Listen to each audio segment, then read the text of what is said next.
नमस्कार शेतकरी बंधूंनो, मी नितीन पाटील मुळे नंबर 1 न्यूज चॅनल प्रस्तुत शिवार माझामध्ये आपणा सर्वांचे हार्दिक स्वागत करतो।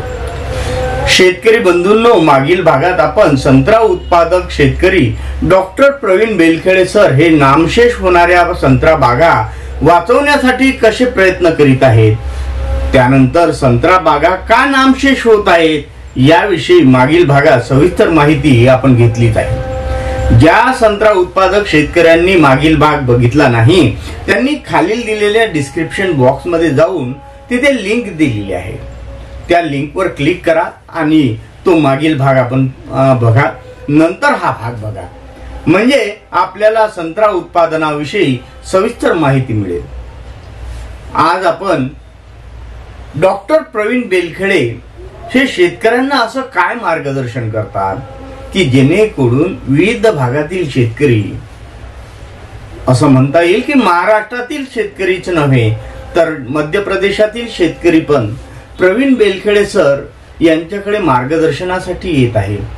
त्यांनी जे डेव्हलप केलेले प्लॉट आहे ते बघण्यासाठी येत आहे। दूरदूरून शेतकरी प्रवीण बेलखेडे सर यांच्या शेतावर भेटी देत आहे। नेमकं प्रवीण बेलखेडे सर यांच्याकडे संत्रा वाचवण्यासाठीच नव्हे तर तो संत्रा भरण्यासाठी काय फॉर्म्युला त्यांच्याकडे आहे, आपण हे आजच्या भागात मध्ये बघणार आहे। सोबतच आपण विविध शेतकरी आपल्या बागा कशा डेव्हलप करतायत ते पण डॉक्टर प्रवीण बेलखेडे सर यांच्या मार्गदर्शनात, ते पण आपण या भागात बघणार आहोत की नागपुरी संत्रा म्हणजे फक्त नागपूरचा संत्रा नसतो तर तो विदर्भाचा संत्रा असतो। एवढंच नाही तर फक्त विदर्भ आणि नागपूर म्हणजे संत्रा होत नाही, तर मध्य प्रदेशातील काही भाग जो आहे तो सुद्धा संत्रा उत्पादनात अग्रेसर आहे आणि तेथील संत्रा हा नागपूरला विक्री जातो आणि तेथील संत्र्याला सुद्धा नागपुरी संत्रा म्हणून ही ओळख आहे।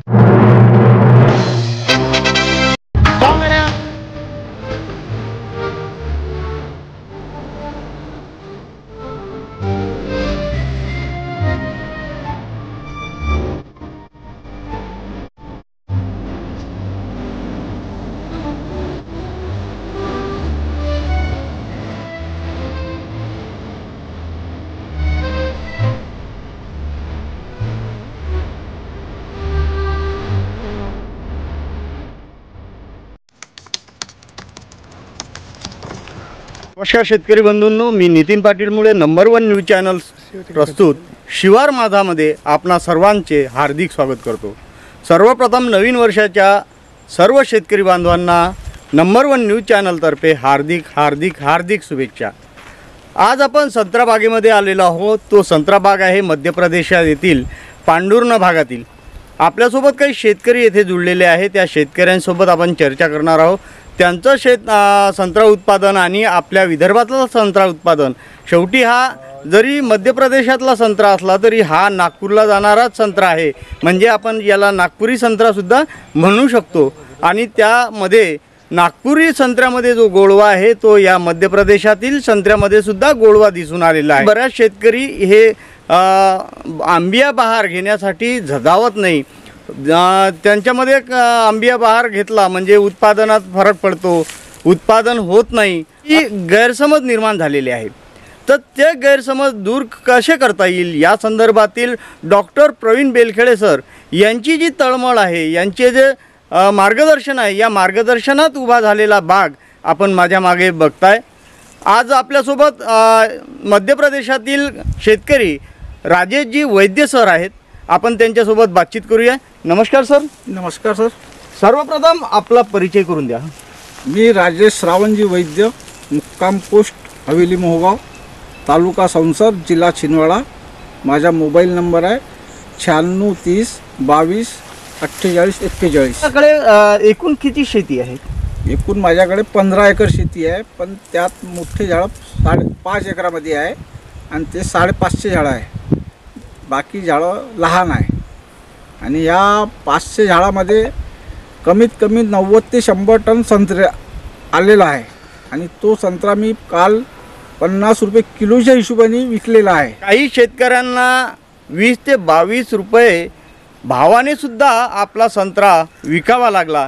पण सर, मी आपल्याला एक प्रश्न विचारू इच्छितो की इतर शेतकरी 22 आणि 25-30 रुपयापर्यंत शेतकऱ्यांनी माल विकला, पण आपण एवढा काळ कसे का थांबू शकलात की जेणेकरून आपण 50 रुपये हा भाव या फळाला घेऊ शकला? आपल्या संत्र्याची त्यावेळेस क्वालिटी होती, आज पण ते क्वालिटी आहे, म्हणून व्यापाऱ्यांनी आपल्याला 50 रुपये भाव दिलेला आहे. आणि अजूनही संत्र्यामध्ये वजन आहे. आज मोजान तर एका किलोमध्ये 6.5 किंवा 7 संत्र बसू शकते. निश्चितच सर, एक म्हण आहे की क्वांटिटीपेक्षा क्वालिटी महत्त्वाची आहे. क्वालिटी जर तुम्ही चांगल्या प्रकारे देसाल तर क्वांटिटी किती आहे याचं उत्पन्न, त्याच्यामुळं उत्पादनात निश्चित भर पडते.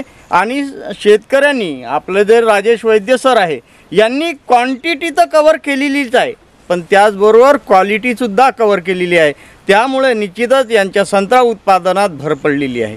पण हे संत्रा उत्पादन घेताना खरी महत्त्वाची जमीन, त्यानंतर पाणी व्यवस्थापन, खत व्यवस्थापन, आंतर मशागत, फवारणी व्यवस्थापन आणि त्याच्यामध्ये करण्यात आलेली मशागत इत्यादी सर्व जर विचारात घेतलं तर 100% हे संत्रा उत्पादनात अग्रेसर होऊ शकतं.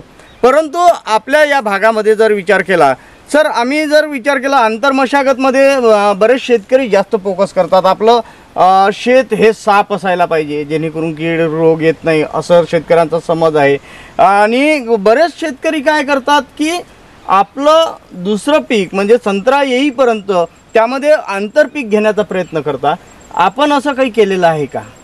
याच्या आधी आम्ही कपाशी, शेंगदाणा वगैरे घेत होतो, पण बेलकडे सर सोबत भेट झाली त्यावेळेसपासून त्यांनी मना केली की आंतरपीक घ्यायची आवश्यकता नाही, संत्र्यावर परिणाम होतो.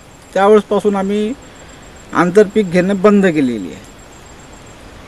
आपण जर आंतरपीक घेणे बंद केलेलं आहे, पण तुमचं आता बरेच शेतकरी म्हणतो की आम्ही आंतरपीक घेतो आणि सर सांगतात की आंतरपीक घेऊ नका. तुम्ही दोन्ही पद्धतीनं केलेलं आहे. तुम्ही आंतरपीकसुद्धा घेतलेलं आहे आणि शून्य मशागत मध्ये सुद्धा संत्रा घेतलेला आहे. तर तुम्हाला काय अनुभव वाटला, काय वाटलं तुम्हाला, योग्य पद्धत कोणती वाटली? योग्य पद्धत अशी की झिरो कल्टिवेशनमध्ये संत्रा झाडावर पुष्कळसा फरक पडतो आणि कल्टिवेटरमध्ये वखरवाई आपल्या रोटावेटरमध्ये पुष्कळ फरक पडतो, कारण झाडाची क्वालिटी बनत नाही आणि याच्यात झाडाची क्वालिटी छान बनते. शेतकरी म्हणतोय की माझं शेत हे साफ असलं पाहिजे, पण याच्यामध्ये जर तुम्ही शून्य मशागत झिरो कल्टिवेशन आपण जर संत्र्यामध्ये करतो मध्ये, तर याच्यामध्ये जसं आपल्या भागामध्ये दिसतंय की गवत वाढलेलं आहे.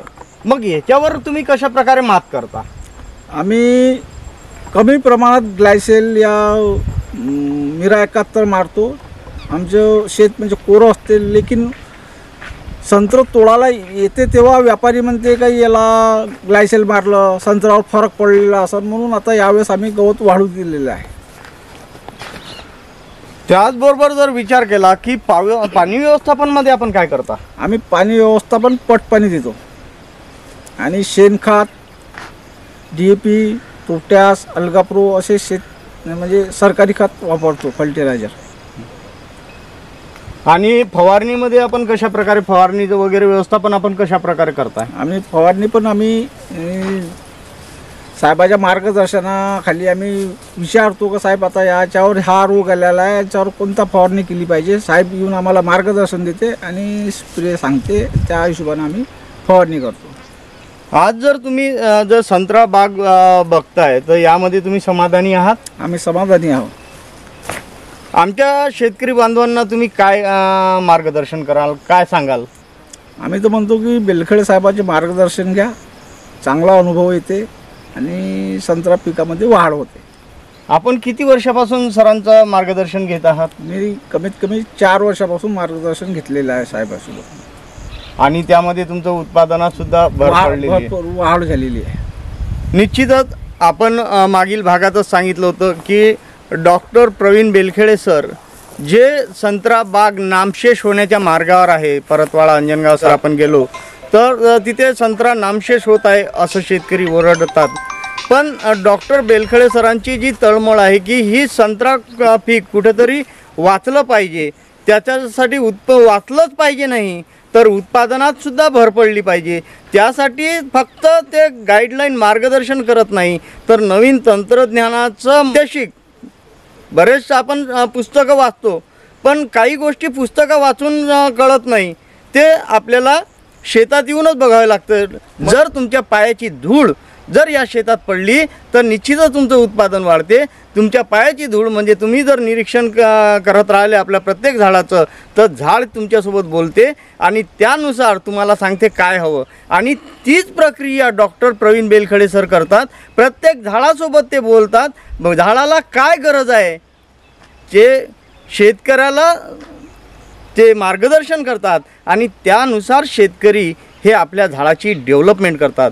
आपण डॉक्टर प्रवीण बेलखळे सरांना भेटूया. नमस्कार सर. नमस्कार सर, सर्वप्रथम आपला परिचय करून द्या. प्रवीण बेलखळे, मी मोर्शी तालुक्यातील वाघोली या गावातला रहिवासी आहे. माझा मोबाईल नंबर आहे 94-275-224. माझं शिक्षण म्हटलं तर मी प्युअर शेतकरी म्हटलं तरी चालते, काहून का याच्यापेक्षा दुसरं शिक्षणच नाही शेतीसाठी.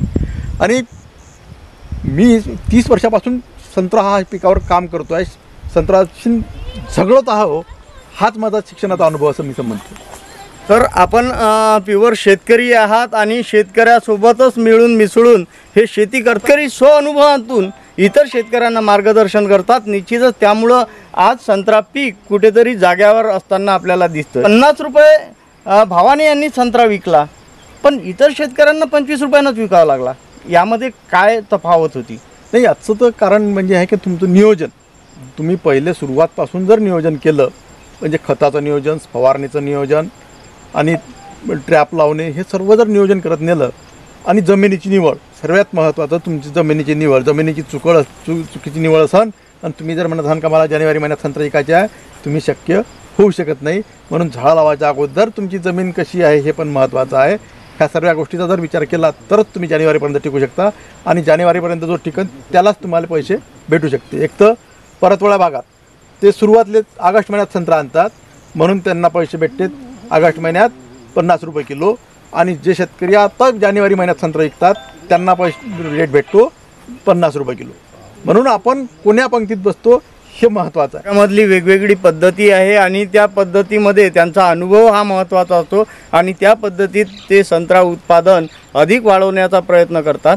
पण या बागेमध्ये मी जेव्हा फिरत होतो तेव्हा मला सर एक महत्त्वाची गोष्ट जाणवली की कोणत्याही झाडाखाली एक फळ पण गळलेलं दिसलं नाही. यामागचं काय रिझन असू शकतं? नाही, आता खताचं नियोजन, फवारणीचं नियोजन हे सर्वात महत्त्वाचं आहे आणि पाण्याचं नियोजन. जर तुम्ही जर ह्या नियोजनाकडे लक्ष जर दिलं तर तुमची फळगळ निश्चित कमी होऊ शकते.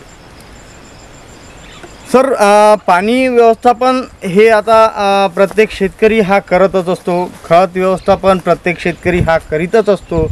त्यानंतर जमिनीची निवड, जमीन जर विचार केला की आपण या भागामध्ये उभं आहो, त्या बागेच्या आजूबाजूला जो बगीचा आहे त्यांचे पण त्याच प्रकारे संत्रा बागा आहेत म्हणजे जमीन ती योग्य आहे. पण असा काय फरक आहे की राजेश सरांच्या संत्रा बागेमध्ये आपल्याला भरपूर वेगळेपणा पाहायला मिळतं आणि इतर शेतकऱ्यांच्या ह्याच्यात तेवढं उत्पादनात फरक दिसत नाही. त्यामध्ये महत्त्वाचं काय वाटतं? बरोबर आहे, महत्त्वाचं तुम्ही आता खतं हे बॅलन्स केले पाहिजे. एखादं खत जरी तुमचं जास्त झालं तरी ते फळ वरसाईजून तुमचं ते ड्रॉपिंग सुरू होऊन जाते. आणि खतं कधी टाकायचे हे पण महत्त्वाचं आहे. आता खतं कधी टाकायला पाहिजे? पाणी सोडायच्या 15 दिवस अगोदर आपल्याला रासायनिक खत टाकायला पाहिजे किंवा शेणखत तेही पण टाकायला पाहिजे. ते एकासाठी टाकायला पाहिजे का स्फुरद आणि पालाशयुक्त जे खतं आहे हे जर तुम्ही पाणी सोडायच्या 15 ते 20 दिवस अगोदर टाकली म्हणजे हे 2 खतं अवेलेबल फॉर्म, पाणी ज्या दिवशी सोडतो आपण त्या दिवशी अवेलेबल फॉर्ममध्ये येतात. नंतर आपण गरजेच्या 48 तास आपण नायट्रोजन टाकायला पाहिजे म्हणजे ज्यावेळेस आपण पाणी देऊ त्यावेळेस 3ही खतं सारखे वर जातील आणि त्याच्यावर पानाची साईज मोठी येईल, फुलाची साईज मोठी येईल, पानं संख्या भरपूर येईल.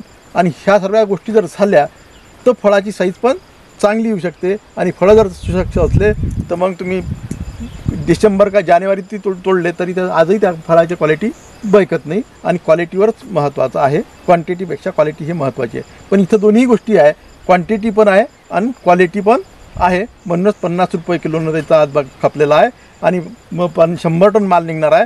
100 टनाचे तुम्हाला 5 लाख रुपये म्हणजे एकरी 10 लाख रुपये उत्पन्न त्यांना आजच्या तारखेत येत आहे. म्हणजे हे भरपूर उत्पन्न झालं माझ्या माहितीप्रमाणे. बरं, आम्ही तुमचे व्हिडिओ बरेचदा बघतोय, बरेचदा त्यावर कॉमेंटसुद्धा असतात की एक शेतकरी जर म्हटला तर शेतकरी म्हटलं तर पान असो, फूल असो, फळ असो, हा तळ हातासारखा जपतो. पण तुम्ही त्या डेंटिंगच्या नावावर शेतकऱ्याला काहीतरी वेगळं असं मार्गदर्शन करता, तर ते निश्चित ती पद्धती काय आहे? झाडं बेंडिंग करून झाडावर फळफांद्या वाढवणे. त्याच्यात 2 प्रकार आहे, बेंडिंग आणि कटिंग. जे मोठे झाडं आहे आणि आजचं आपले उत्पन्न जे कमी घटलेलं आहे ते म्हणजे झाडावर सल येऊन झाडावरल्या फळफांद्या कमी झालेल्या आहे आणि त्या फळफांद्या वाढवाहाटीतला तो बेंडिंगचा आणि कटिंगचा हे आहे. मग मोठे जर झाडं असेल तुमचे, त्याच्यावर आपल्याला सल आणून जर फळफांद्या कमी झाल्या असेल तर वरून त्याला कट करून मधातली फांदी काढून त्याला आपल्याला त्याच्यावर फळफांद्या वाढवता येते.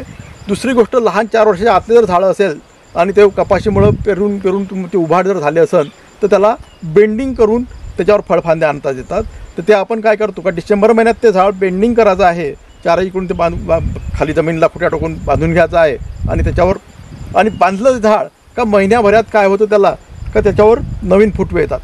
हा निसर्गाचा नियमच आहे. कोण्याही झाडाची फांदी जर तुम्ही वाकवली तर त्याच्यात जिब्रॅलिनचं प्रमाण वाढते ऊन पडल्यामुळं आणि तिथून नवीन फुटवे सुरुवात होते. आणि अशा प्रकारे त्याच्यावर 4 वर्षाचं झाड जर केलं तर 500-600 फांद्या तुमच्यावर फळफांद्या त्याच्यावर वाढते आणि उत्पादनात वाढ होते. म्हणून उत्पादनात वाढ करायची असेल तर झाडावर पहिले फळफांद्या आणणंच गरजेचं आहे. त्याच्याशिवाय उत्पादनात वाढ होऊ शकत नाही. सर, आपल्याजवळ बऱ्याच ठिकाणी आम्ही ऐकतोय, आम्ही बघतोय की आपल्याजवळ खूप काही फॉर्म्युलेज आहे. त्या फॉर्म्युलेच्या आधारावर ही कुठेतरी बाग फळाला येते असं काही शेतकरी सांगतात. काय सांगा? बरोबर आहे. फॉर्म्युले म्हणजे काय? साधे फॉर्म्युले आहे. आता शेणखत कसं टाकायला पाहिजे, साधी गोष्ट आहे. आता मी सोडून सर्वच जण असं म्हणतात का शेणखत हे कुजलेलं टाकायला पाहिजे. पण मी असं म्हणतो का शेणखत हे कच्चंच टाकायला पाहिजे. मी 7 वर्ष झाले त्याच्यावर काम करतो आहे. शेणखत हे कच्चं एखादी टाकायला पाहिजे का शेणखत हे डायरेक्ट झाडाचं अन्नच नाही आहे. शेणखत हे जमिनीतले PSB, KSB, ॲझोबॅक्टर, गांडूळ जे जमिनीचे जीवाणू आहे, बॅक्टेरिया आहे त्याचं खाद्य आहे. म्हणजे हे जमिनीचं खाद्य शेणखत आहे. आपण जर बाहेर जर तुम्ही गांडूळ टाकले किंवा त्याच्यावर PSB, KSB कोणचे कल्चर टाकून जर बारीक केलं, त्या चहापत्तीसारखं झालं, खत प्युअर झालं, त्याच्याबद्दल शंका नाही आहे. पण जमिनीत जे तुमचे बॅक्टेरिया आहे ते स्ट्रॉंग करासाठी तुम्हाला त्याला खाऊ घालणं महत्त्वाचं आहे. म्हणून बाहेरून आणलेल्या जीवाणूला तुम्ही खाऊ घालण्यापेक्षा तुमच्या जमिनीत जे गांडूळ आहे किंवा त्याचे बॅक्टेरिया आहे त्याला खाऊ घाला. म्हणजे तुमची जमीन जिवंत होईल आणि तुमची जर जमीन जिवंत झाली तर तुम्हाला चांगले अनुभव त्याचे भेटन. मग असंही प्रश्न येऊ शकते बऱ्याचशा शेतकऱ्याचा कॉमेंट्स येतात की बाकी शास्त्रज्ञांना सांगितलं हे चुकीचं आहे काय, तर त्याच्यावर हुमणी येते किंवा वाईट प्रकारचे फंगस वाढतात. बरोबर आहे. पण आपण झिरो कल्टिवेशन करतो. शेणखत ज्यावेळेस कुजते त्यावेळेस त्याला भरपूर ऑक्सिजन पाहिजे. शेणखताचा तुम्ही गंजात हात टाका, गरम हीट होते, म्हणजे त्याला हीट तयार होते, त्याला ऑक्सिजन भरपूर प्रमाणात लागते. पण आपण काय करतो आहे का शेणखताला जमिनीच्या आतमध्ये दाबत नाही. आतमध्ये जर दाबलं तुम्ही तर मुळापाशी ते शेणखत जाते आणि तिथं हीट तयार होते. तिथं कुजण्याऐवजी सळण्याची प्रक्रिया चालू होते आणि मग ते हीट जर झाली तर मुळापाशी गरम तयार होते. त्यामुळे ते मुळंही सडते आणि वाईट फंगस पण तिथं हे होते आणि हुमणी पण तिथं वाढते. पण हे खत तुम्ही डिसेंबर महिन्यात टाकायचं आहे, जून महिन्यात नाही. डिसेंबर महिन्यात जर तुम्ही वरच्या लेवलला टाकायचं, त्याला जमिनीत दाबायचं नाही, पाणी दिलं राहिलो का त्याला ऑक्सिजन भरपूर भेटते. तुमचं 2 महिन्यात ते खत जमिनीतले जीवाणू खाऊन टाकते, जमिनीतले जीवाणू स्ट्रॉंग होते आणि त्याचे रिझल्ट चांगले येते. वाईट जे हुमणी आहे किंवा त्याचे वाईट आपले फंगस आहे ते त्याच्यावर काहीच करत नाही. तुमचे चांगलेच फंगस तिथं डेव्हलप होतात आणि चांगले त्याचे रिझल्ट आलेले आहे. मी सांगतो म्हणून नाही, हा प्रयोग सर्व शेतकऱ्यांनी करून पाहणं गरजेचं आहे. निश्चितच सर, मी सरांना पण विचारलं आणि तुम्हाला सुद्धा विचारत आहे की बरेच शेतकरी हे आंबिया बहार घेण्यासाठी धजावत नाही, भीतात. तर यासाठी आमच्या शेतकऱ्यांना तुम्ही काय टिप्स द्याल? तर सर्वात महत्त्वाचं जमिनीची निवड करणे, झाडाचं व्यवस्थित नियोजन करणे आणि मग आंब्या बहार घ्या. आणि आंब्या बहार घेताना एक तर डिसेंबर महिन्यात कसा येईल किंवा जानेवारीत कसा राहील या 2 गोष्टी तिकडे लक्ष देणं महत्त्वाचं आहे. किंवा पहिले किंवा शेवटीच तुम्हाला भाव भेटते, मधातला तुम्हाला भाव भेटायचे चान्सेस फार कमी आहे. म्हणून पहिली पंगत किंवा शेवटली पंगत या दोन पंक्तीकडे तुमचं नजर ठेवून तुम्ही त्याचं नियोजन करणं गरजेचं आहे. किंवा आल्या आता सर्वच जण एका दिवशी असं शक्य होणार नाही आहे, पण त्याच्यासाठी ज्याच्याकडे जेवढे फळं तयार झाले, आपल्याकडे जर 10 टन या बागेत जर संत्रा आज 10 टन संत्रा निघत असेल तर तेवढे 10 टनाची छटाई करून तुम्ही टप्प्याटप्प्याने विकत चला. आलेला माल जमिनीत पडणार नाही, त्याचे ॲव्हरेज रेट तुम्हाला चांगले पडते. माझ्याकडे पण बगीचा आहे, यावर्षी मी पण तसंच केलं. पहिला बगीचा पहिला बार मी 27 रुपये निघला, नंतर मी दुसरी छटाई 23 रुपयाने विकली, नंतरची 19 रुपयाने विकली, त्यानंतरची मी 15 रुपयाने विकली. ॲव्हरेज मला 22 ते 23 रुपयाला रेट भेटला. म्हणजे माझे संत्र जमिनीत नाही गेले, त्याचे कसे तरी पैसे झाले, हे महत्त्वाचं आहे. आपण नेहमीच ऐकतोय की क्वांटिटीपेक्षा क्वालिटी ही महत्त्वाची आहे आणि जर क्वालिटी मेंटेन केली तर निश्चितच तुम्हाला उत्पादनात चांगल्या प्रकारे संत्रा उत्पादनात होऊ शकतं. हीच या मागची भावना असू शकते. परंतु यामध्ये एक महत्त्वाचा प्रश्न आहे की शेतकरी खूप त्यासाठी काळजीत असतो की फायटोफोरामध्ये मुळे बऱ्याच शेतकऱ्यांचं नुकसान होते. तर त्यासाठी काय करायला पाहिजे? फायटोफोरा आला तरी कसं लक्षात येतं की फायटोफोरा आला, त्याचबरोबर त्याचं नियंत्रण कसं करायला पाहिजे या संदर्भात आम्हाला सांगा. फायटोप्थोरा न येण्यासाठी तुम्हाला झिरो कल्टिवेशन करणं महत्त्वाचं. यापूर्वी फायटोप्थोरा येत नव्हता. पहिले ज्यावेळेसपासून ट्रॅक्टर तुमच्या जमिनीत आला त्यावेळेसपासून तुमच्याकडे फायटोप्थोरा आलेला आहे. काहून का ट्रॅक्टरमुळं काय होतं, पंजी किंवा रोटावेटर याच्यामुळं भरपूर प्रमाणात मुळा तुटल्या जातात आणि मुळा तिथूनच तुमचा फायटोप्थोरा तिथून संक्रमण करतो आहे आणि पाण्याचं नियोजनामुळेही पण त्याचा तुमचं फायटोप्थोरा वाढतो आहे. पण जिथं झिरो कल्टिवेशन केलं तिथं कितीही पाणी आलं तर पाणी पटकन वाहून जाते, ती जमीन रिपीट असते आणि ट्रॅक्टर तिथं जर तुम्ही केला नाही तर तुमच्या मुळा तुटत नाही आणि त्याच्यामुळं फायटोप्थोरा हा येत नाही. पण कदाचित तुमचा आता फायटोप्थोरा आलाच तर त्याच्यासाठी जिथून डिंक निघत आहे तिथं टायकोडर्मा आणि शेण मिक्स करून त्याच्यावर लावावं आणि खोडाला बोर्डोपेस्ट वर्षातून 2 वेळा करणं गरजेचं आहे आणि त्याच्यासाठी बोर्डोपेस्टची फवारणी पण एक करणं गरजेचं आहे. त्याचबरोबर सर्वात महत्त्वाचं येतं की फळगळसोबत सर्वात महत्त्वाचं येते की फळ तळकणे. यासाठी काय सांगा? हां, फळ तळकणं हा सर्वात महत्त्वाचा विषय आहे आणि एखादं एक आश्चर्य पण आहे. याच्यासाठी बरेचशा शेतकऱ्याचं फळं तळकतात, क्रॅक होतात.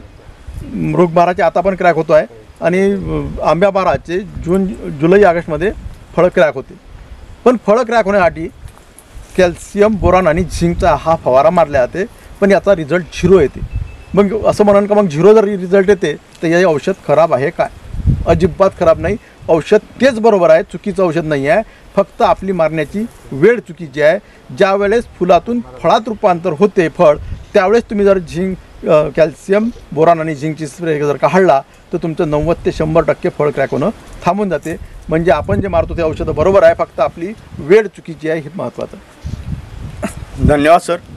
आपण जी माहिती दिली ती आमच्या शेतकऱ्यांसाठी एक फायदेशीर माहिती असू शकते आणि जर काही शेतकऱ्यांना त्यांचे काही प्रश्न असतील तर ते शेतकरी आमच्या कॉमेंट्स बॉक्समध्ये आपले प्रश्न मांडू शकतात आणि सरांना मी पुन्हा एक त्यांचा नंबर विचारू इच्छितो.